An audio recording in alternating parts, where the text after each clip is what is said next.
हे राष्ट्रवादी काँग्रेसतर्फे आपलं नशीब आजमावतायत, तर त्यांच्या विरुद्ध शिवसेनेचे नरेंद्र पाटील आहेत। साताऱ्यातली दृश्य, उदयनराजे मतदानाचा हक्क बजावताना आपल्या वादग्रस्त आणि बेधडक वक्तव्यामुळे गाजलेली ही निवडणूक, तर अत्यंत शिवसेनेच्या उमेदवाराची कडवी लढत यामुळे हा मतदारसंघ चर्चेत आला। सुरुवातीला एकतर्फी वाटणारा हा मतदारसंघ नंतर मात्र चुरशीचा बनला। मतदारानंतर ची पहिली प्रमुख दृश्य दिसत आहेत आपल्याला।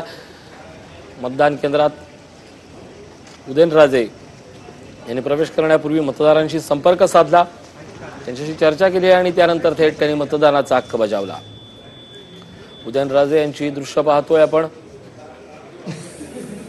नरेंद्र पाटील शिवसेना विरुद्ध उदयनराजे भोसले राष्ट्रवादी काँग्रेस। खरं तर मागील 2 टर्म नंतर तिसऱ्या टर्मलाही एकतर्फी होईल अशी निवडणूक वाटत असताना नरेंद्र पाटील यांनी उभं केलेलं कडवट आव्हान आणि जिल्ह्यातल्या अंतर्गत राजकारणाने बदललेले प्रवाह यामुळे ही निवडणूक ही एकतर्फीवरनं चुरशीची झाली होती।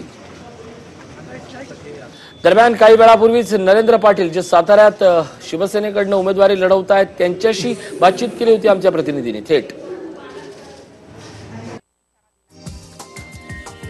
हा व्हिडिओ तुम्हाला आवडला असेल तर असे आणखी व्हिडिओ पाहण्यासाठी TV9चं YouTube चॅनल सबस्क्राइब करा, बेल बटन दाबा। ताज्या घडामोडींसाठी लॉग ऑन करा tv9marathi.com।